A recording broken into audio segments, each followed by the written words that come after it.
In the shadowy roads of West Virginia, a trucker's route turns into a nightmare. I thought I knew the rules of the road until I found the ones that could kill me.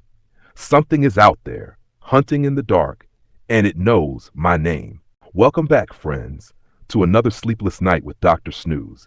If you've been following our journey through these twisted rules, you know the darkness is only getting deeper. And tonight, Part 6 will take us to a place from which there may be no return. So grab your blanket, dim the lights, and if you dare, stay until the very end. I never thought I'd end up working night shifts at a McDonald's. It wasn't exactly my dream job, but after being laid off from my warehouse gig and bills stacking up like an endless tower, I needed something, anything, that would keep the lights on. The posting had seemed almost too good to be true. $22 an hour for the night shift, free meals, and quiet, low-stress work environment, printed right there in bold letters. The store was in a small Ohio town most people never heard of unless they happened to take the wrong exit off I-71. It was one of those lonely locations, stuck between an empty parking lot and a half-abandoned strip mall. By day, it looked like any other McDonald's, with bright yellow arches and families in the drive-thru. But at night, it transformed into something else entirely. I arrived for my first shift just before midnight. The day crew was finishing up, laughing and tossing jokes at each other as they packed their things. The fluorescent lights hummed overhead, casting a pale glow over the stainless steel counters. The smell of fries and burgers was strong enough to make me hungry, even though I'd eaten before coming in. A man in his late 40s stood behind the counter, wiping it down with the precision of someone who'd been doing this for decades. He was tall, thin, with sunken cheeks and pale skin that made him look almost sickly. His name tag read Ronald, which I found a little too on the nose for a McDonald's employee. "You're the new guy," he said without looking up. "Yeah, Caleb," I replied, offering a small smile. Listen close, Caleb, because I'm only going to explain this once." He finally looked up, and his eyes were a flat gray color, no warmth in them. "Your night shift now. Things are different here at night. You follow the rules. You'll be fine. Break them." His voice trailed off, and he simply shook his head. I thought he was just trying to scare the newbie, but something in his tone made my stomach twist. He reached into his apron and pulled out a folded piece of paper, sliding it across the counter to me. I opened it. It was a list, 7 rules, handwritten in block letters. 1. Never take an order from the drive-thru between 3:03 and 3:13 a.m. 2. If a man in a suit walks in after 2 a.m., do not greet him. Go into the freezer and stay there until he leaves. 3. If the fryer turns on by itself, unplug it immediately, no matter what's cooking. 4. The clown statue by the soda machine must face the wall before midnight. If it's facing you after that, don't look it in the eyes. 5. Do not answer the phone after midnight. We don't have a phone. 6. If you hear knocking from the play place, ignore it. 7. At 4:44 a.m., stand perfectly still until the clock changes. I laughed nervously, waiting for him to say it was some kind of prank, but he didn't even smirk. "Are these real?" I asked. "You'll find out soon enough," Ronald said, tossing the rag into the sink. "I'll be here tonight to show you the ropes. After that, it's on you."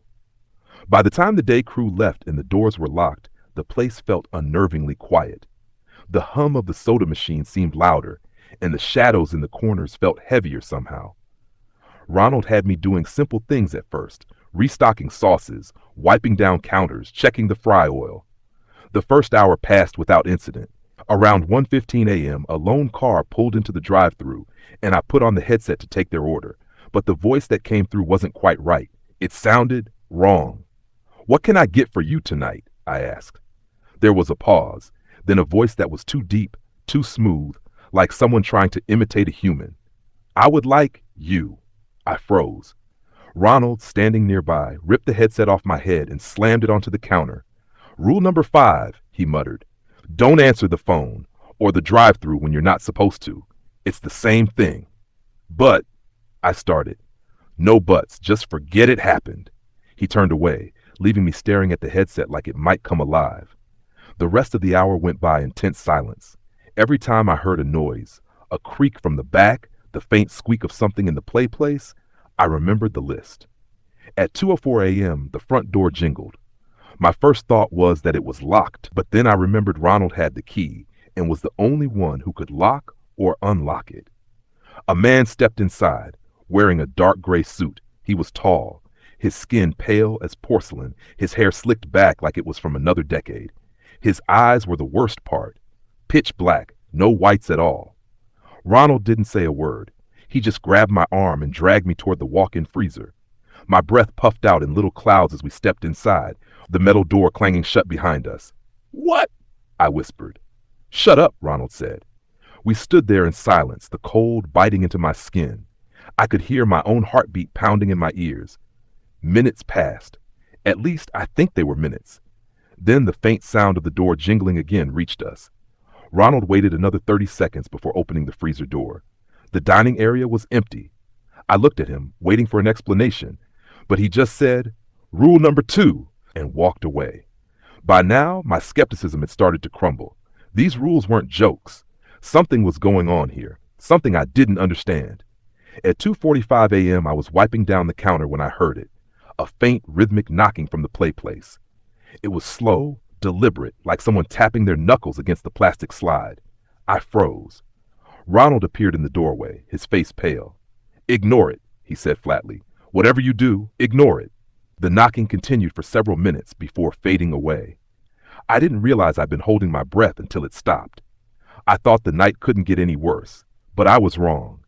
At 3:03 a.m., the fryer turned on by itself.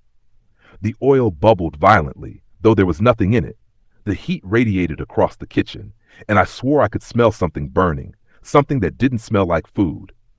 "Unplug it," Ronald barked. I yanked the cord from the wall. The fryer hissed, the bubbling slowing until it was still. I stepped back, my hands trembling. "That," Ronald said, "was close." We went through the motions for the next hour, neither of us speaking much. I kept glancing at the clown statue by the soda machine. Its painted smile looked a little too wide, its glassy eyes too focused. I could have sworn I'd turned it toward the wall earlier, but now it was facing the counter again. My skin crawled. "Ronald," I said slowly, "did you—" "Don't look at it," he interrupted.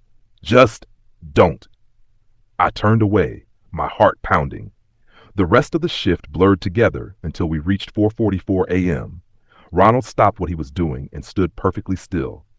I remembered the rule and mimicked him, standing rigid as the seconds ticked by. The air felt thick, like the entire restaurant was holding its breath. When the clock flipped to 4:45, the heaviness lifted. Ronald relaxed and went back to work like nothing had happened. By the time dawn crept in and the day crew returned, I felt like I'd been awake for a week. I was exhausted, shaken, and more than a little terrified. Ronald clapped me on the shoulder. "You survived your first night. That's more than some can say." I didn't ask him what he meant. I didn't want to know. But as I left the store and stepped into the morning light, I realized something. I'd signed up for this job because I needed money. Now, I wasn't sure I'd be able to quit, even if I wanted to, because whatever was happening in that McDonald's at night, it felt like it wasn't done with me yet. I didn't sleep well after that first night. Every time I closed my eyes, I saw the man in the suit standing in the doorway, his black eyes fixed on me. I'd wake up in a sweat, my heart hammering, certain that if I looked toward my bedroom door, I'd see him standing there. By the time my second shift rolled around, I'd convinced myself I was being dramatic. Maybe it was just exhaustion or the way the fluorescent lights buzzed late at night. But deep down, I knew I was lying to myself. The rules were real. When I arrived at the store, Ronald wasn't there. Instead, a woman in her 30s was wiping down the front counter. Her dark hair was tied back, and she moved with quick, practiced efficiency. "You must be Caleb," she said without looking up. "I'm Dana. I usually run Thursday and Friday nights." "Where's Ronald?" I asked. "Off tonight. He said you know the rules." She gave me a sharp look as if daring me to say I didn't. I nodded. "Good. Follow them and you'll be fine. Break them and, well, don't break them." It was a little before midnight, and the store still had a few customers lingering in the drive-thru. I worked the register while Dana prepped a batch of burgers. She seemed normal enough, but there was a tension in her shoulders that never went away. By 12:30, the place was quiet again. The sound of the soda machines fizzing seemed to echo in the stillness. I kept glancing at the clown statue. Dana caught me looking. You turned it? She asked. Yeah, before midnight, I said. She nodded. Good. Just don't. She stopped, her eyes narrowing at something behind me. I turned and saw that the clown was facing forward again, its wide grin fixed on the counter. My skin prickled. Dana didn't move closer. She just said, Look at me. Don't look at it. Walk away. I obeyed, though I could feel those painted eyes boring into my back. The first hour dragged. Nothing much happened until a little after 1, when the fryer clicked on by itself. The oil began to bubble and hiss. Dana cursed under her breath and yanked the plug from the wall. That's the second time this week, she muttered. What happens if we don't unplug it? I asked before thinking. You don't want to know, she said. Her tone left no room for follow-up questions. At 1:48, I was refilling the sauce packets when I heard it, the faint knocking from the play place. Slow, steady, deliberate. Dana froze mid-step, her face going pale. Stay here, she whispered. Wait, where are you going? She didn't answer, just walked into the kitchen. I stood by the counter, my skin crawling as the knocking grew louder. It sounded like it was coming from inside the slide itself, like something or someone was crawling through it. After what felt like forever, Dana returned, holding a small bell in her hand. She shook it once, and the knocking stopped immediately. What was that? I asked. Her jaw tightened. Something that doesn't like the sound of bells. Don't ask more. The rest of the hour passed uneventfully, though my nerves were frayed. Then came 3:03 a.m. The drive-through speaker crackled to life, even though no car had pulled up. Hello? The voice was soft, almost a whisper. I froze. Dana's head snapped toward me. Don't answer, she hissed. But something in the voice tugged at me. It sounded familiar. Caleb, it whispered. My breath caught. That was my sister's voice, my sister who lived 3 states away. I need your help, Caleb, please. There. I stepped toward the headset before I realized what I was doing. Dana's eyes went wide. Don't, she barked, but I'd already picked it up. What's going on? Are you okay? I said into the mic. There was a pause, then the voice changed. It was no longer my sister. It was deeper, inhuman, a growl more than words. Got you. The lights flickered. The fryer roared to life on its own, the oil bubbling violently. The soda machine sprayed cola in a thin, continuous stream onto the floor. Somewhere in the play place, something began to slam against the plastic walls hard enough to shake the building. Dana lunged for the headset, ripping it from my head and throwing it across the room. You idiot, she shouted. Before I could respond, the front door jingled. The man in the suit stepped inside, his black eyes locked on me. Dana's face went white. She grabbed my arm so hard it hurt and dragged me toward the freezer. He's early, she muttered. The air in the freezer was biting cold. My breath came out in shaky clouds. Outside, the sounds continued. The pounding in the play place, the hiss of the fryer, the soda machine's spray. We stayed in there for what felt like 10 minutes. Finally, the sound stopped. Dana opened the door slowly, peering out. The dining area was empty. You can't do that again, she said, her voice low but shaking. Rule number 1 exists for a reason. They'll trick you. They know things they shouldn't. I swallowed hard, guilt twisting in my stomach. What happens if I break another rule? You won't get the chance, she said. The rest of the shift passed in tense silence. Every sound made me jump. The clown statue never moved again, but I avoided looking at it anyway. At 4:44, Dana froze in place, staring straight ahead. I remembered the rule and did the same. The air seemed to press in around us, heavy and suffocating. Out of the corner of my eye, I thought I saw movement in the kitchen, something tall and thin watching us, but I didn't dare turn my head. When the clock ticked to 4:45, the weight lifted. Dana let out a shaky breath. We're done, she said. By the time I stepped outside into the early morning light, my legs felt weak. I thought the rules were strange before, but now I understood. They weren't just rules. They were survival instructions. And I'd almost learned the hard way what happened when you didn't follow them. I thought leaving the store would mean leaving the fear behind, but I was wrong. The first sign came on the drive home. It was just after 5:15 a.m., the road still empty, the sky a pale gray. I was halfway through the stretch of highway that cut through a wooded area when I saw headlights appear in my rearview mirror. At first, I didn't think anything of it, someone else heading to work early. but the car stayed exactly 2 car lengths behind me, matching my speed perfectly. I sped up, it sped up. I slowed, it slowed. I couldn't see the driver. The windshield looked dark, almost tinted black. The longer it followed me, the tighter the knot in my stomach grew. Then the headlights blinked off. One moment they were there, the next my rearview mirror was empty. I glanced over my shoulder, but the road behind me was bare. By the time I got home, my nerves were frayed. I locked the door, drew the blinds, and tried to convince myself I just imagined it. But that feeling, that heavy, pressing feeling from the freezer at 44 clung to me. I slept for a few hours before jerking awake to a sound from my kitchen. Knocking. Slow, deliberate knocks, exactly 3 of them.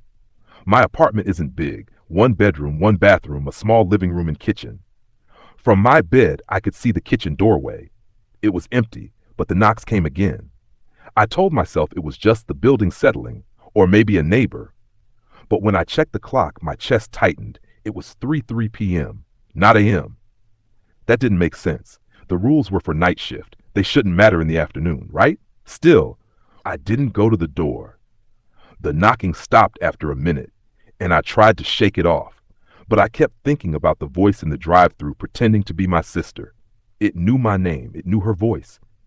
If it could do that, maybe it could find me outside of work. When my 3rd night rolled around, I wasn't sure I wanted to go back. But money has a way of silencing hesitation. I drove to the store, telling myself the rules worked if I just followed them. Ronald was there this time, wiping down the counter. He didn't smile when I walked in. "You broke a rule," he said. I froze. "You heard about that?" "I don't have to hear about it. They know. They've taken an interest." His tone made the hairs on my neck stand up. "What does that mean?" "It means they'll test you now. You won't get a quiet night for a while." I wanted to ask who they were, but I didn't. I wasn't sure I wanted to know. The shift started normally enough, or at least what passes for normal in that place. The clown statue was facing the wall when I checked, the fryer stayed quiet, and the play place was still. I started to think maybe Ronald was just trying to scare me again. At 1:12 a.m., the phone rang. "We don't have a phone." The sound was shrill and piercing, echoing through the kitchen. I froze. Ronald didn't even look up from the grill. "Don't answer it," he said flatly. "I wasn't going to." I lied. The ringing continued, each chime grating against my nerves. After the 7th ring, it stopped. I let out a slow breath, trying to focus on the work in front of me. At 2:09, the front door jingled. My head snapped up, but no one was there.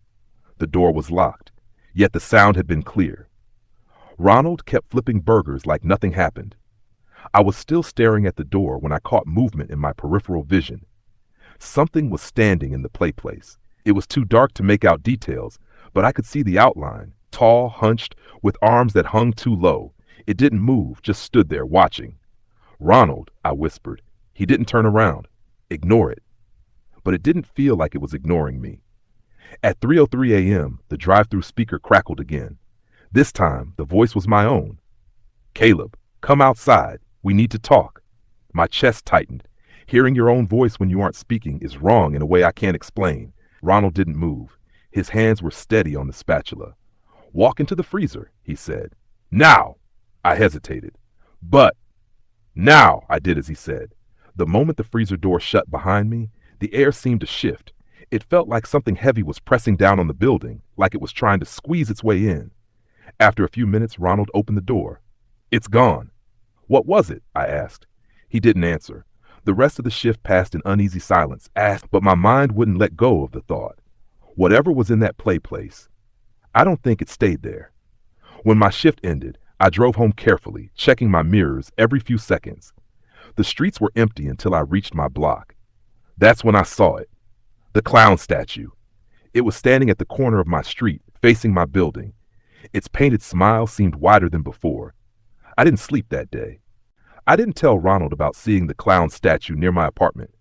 I wasn't sure if he'd believe me, or worse, if he would believe me and tell me exactly what it meant.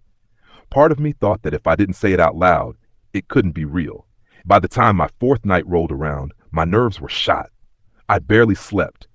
Every creak in my apartment made me jump. I even unplugged my microwave because I kept imagining it turning on by itself like the fryer. When I arrived at the store, Ronald was already there, leaning against the counter with a paper cup of coffee. His gray eyes scanned me the moment I walked in. "You look like hell," he said. "Thanks." "You've seen something." It wasn't a question. I hesitated, then shook my head. "Nothing worth talking about." He took a slow sip of his coffee. "They follow you sometimes, usually after you break a rule. Sometimes they just watch. Sometimes they move closer." "Why?" Ronald's gaze didn't waver. "Because they want you. They just can't take you unless you let them. The rules keep that from happening." I swallowed hard. "And if I don't follow them?" "You've seen what happens when you almost don't." He set the coffee down. "The rules aren't just for here. They work anywhere if you have the sense to use them. But the play place," he stopped. His lips pressed into a thin line like he'd already said too much. "What about the play place?" I asked. "It's the heart," he said finally. "Everything bad in this place comes from there. Always has, even before it was a McDonald's." Before I could ask what that meant, the knocking started. It was faint at first, a slow tap, tap, tap from the play place. My stomach dropped. It was earlier than usual. Ronald froze, his head turning toward the sound. "That's wrong," he muttered. The knocking grew louder, faster, until it was a rapid pounding against the plastic. I could see the shadows shifting through the colored tubes. Something big was moving inside. "Stay here," Ronald said. "Wait, what are you?" He didn't answer. He walked into the play place area, disappearing behind the bright plastic structures. I heard him muttering something under his breath, words I didn't recognize, and the pounding slowed, then stopped. I let out a shaky breath until something slammed against the glass wall that separated the play place from the dining area. I jumped back, my heart in my throat. It was there, pressed against the glass, its face inches from mine, was something pale and gaunt, with eyes like black pits and a mouth that stretched too wide. Its teeth were long, jagged, and yellow, and its hands, if you could call them that, had too many fingers, all ending in blunt, dirty nails. It grinned at me, the glass fogging with its breath. Then Ronald was there, stepping between us, ringing that small bell I'd seen Dana use before. The thing hissed, a sound like steam escaping a pipe, and vanished into the tubes. Ronald turned to me, his face pale, but his voice steady. "That's why we don't answer the knocking." I couldn't speak. "Next time," he said, "don't stand so close." The rest of the night passed in tense silence, but my hands wouldn't stop shaking, and every time I caught movement out of the corner of my eye, I thought it was that thing coming back. At 4:44, we both froze. I stared at the clock, but out of the corner of my eye, I could see something moving in the kitchen again. Tall, thin, watching. My instinct screamed at me to turn, to look directly at it, but I forced myself to stay still. When the clock changed to 4:45, the feeling passed. Ronald didn't say a word. By the time my shift ended, the morning light felt wrong, too bright, too cold. I drove home, constantly checking my mirrors. Nothing followed me this time. But when I stepped into my apartment, I noticed something on the kitchen counter. A single, dirty fingerprint, too large to be mine. I stared at that fingerprint for a long time. It sat there on my counter like a small, filthy accusation. I kept telling myself it could have been from the repair guy who came last week, or maybe I'd brushed my hand there without realizing. But deep down, I knew the truth. It had been inside. The rules were supposed to keep them away, at least when I wasn't in the store. But now it felt like the rules were slipping. That day, I didn't sleep. I left all the lights on and sat in the living room with the TV playing, the volume low. Every time I glanced toward the kitchen, I swore the fingerprint looked darker, like it was soaking into the countertop. When my fifth night rolled around, I almost didn't go. I sat in my car outside the store for 10 full minutes, gripping the steering wheel until my knuckles went white. But in the end, I got out. Ronald was already there, looking worse than I'd ever seen him. His skin was paler, and the gray in his eyes seemed lighter somehow, almost clouded over. "They're getting bold," he said as soon as I walked in. "You mean, they're not waiting for mistakes anymore." He leaned against the counter, his voice low. "Sometimes the rules don't work the way they used to. You'll know when that happens." "How?" "You'll know," he repeated. I didn't like the way he said it. The night started the same as always, quiet, The hum of the soda machine, the faint smell of fries hanging in the air. I busied myself restocking sauces just to keep my hands moving. At 1:17, the fryer turned on by itself. I went to unplug it, but when I reached for the cord, it was already out of the wall. The oil still bubbled. I stepped back. Ronald? I see it, he said, his voice tight. Don't touch it. Just don't look at it too long. The oil bubbled for nearly 2 minutes before going still again. The smell that lingered wasn't food. It was something sour and metallic, like old blood. The knocking from the play place started early again, around 1:45. I turned away immediately, but this time the sound didn't stay in the tubes. It was moving, slow, deliberate, toward the dining area. Ronald grabbed the bell and rang it sharply. The knocking stopped, but I could feel eyes on me from somewhere in the shadows. At 2:03, the front door jingled. The man in the suit walked in. Only this time, Ronald didn't move toward the freezer. He just stared at the man, his jaw tight. Go, he said to me without looking away. What about? Go! I ran to the freezer, slamming the door shut. I waited in the cold, just trying to listen over the pounding of my own heart. I couldn't hear voices, just silence. Then the door to the freezer creaked open. Ronald wasn't there. The man in the suit stood in the doorway, his black eyes fixed on me. I froze. He didn't move toward me. He just stood there for a moment, his head tilting slightly, like he was studying me. Then he smiled, thin and cold, and shut the door again. I don't know how long I stayed in there. When I finally stepped out, the dining area was empty. Ronald was at the counter, wiping it down like nothing had happened. You stayed still, he said without looking up. What would have happened if I hadn't? He didn't answer. The rest of the shift passed in uneasy quiet until 4:44. That heavy, suffocating air pressed down again, but this time it was worse, thicker, almost choking. Out of the corner of my eye, I saw movement in the play place. Not one figure, 3, all tall, all hunched, all watching. When the clock changed to 4:45, the weight lifted. But the figures didn't vanish right away. They stayed there, unmoving, until the lights flickered, and they were gone. I drove home with every light in my apartment already switched on in my mind. But when I turned onto my street, my stomach dropped. The clown statue was back. Only this time, it wasn't at the corner. It was at the foot of my apartment stairs. Its painted grin seemed cracked now, the paint flaking away to reveal something darker underneath. Its eyes weren't painted glass anymore. They were wet, and they blinked. I didn't go inside right away. I sat in my car until the sun was fully up. By then, the statue was gone. But when I finally went inside, there was something new on my counter next to the fingerprint. A single, greasy French fry. It was cold. The day after our chilling encounter with the figure at the tree line, I woke to a strange stillness. The air felt heavier than usual, as if the forest itself was holding its breath. Even the birds were silent. My gut told me this was a warning, though from what, I couldn't yet tell. Hank was already outside, standing on the porch, staring into the woods with a cigarette burning low between his fingers. You feel it too, huh? He muttered without looking at me. I nodded. Yeah, it's like the air's wrong. We spent most of the morning reinforcing the cabin's doors and windows, making sure the emergency lamps were filled with fresh oil. Neither of us said it out loud, but we were both preparing for something. By late afternoon, a fog began to creep in. Not the gentle kind that rolls over the hills, but a dense, swirling mist that seemed to pulse with its own rhythm. The rules came flooding back to my mind, especially the one I had hoped I'd never have to follow. Rule number 7, if the fog reaches the cabin before nightfall, seal the windows, stay in the center room, and do not acknowledge the whispers. The fog reached us faster than I expected. Within minutes, the world beyond the porch vanished in a pale, suffocating wall. I could feel it pressing against the glass, as if it were alive. And then the whispers began.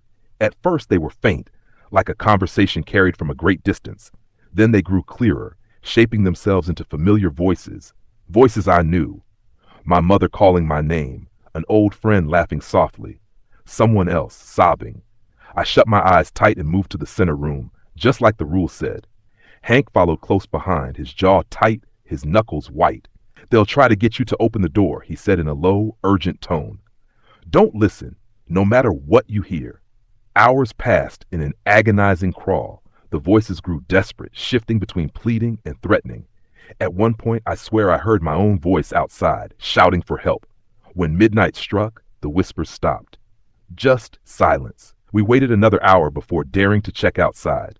The fog was gone. The woods were quiet again. But carved into the front door, deep and jagged, was a single sentence. Next time, open the door. And that brings tonight's tale to a close. If you enjoyed this chilling journey, don't forget to like, share, and subscribe to Dr. Snooze, your home for the stories that keep you up at night. Until next time, sleep tight if you can.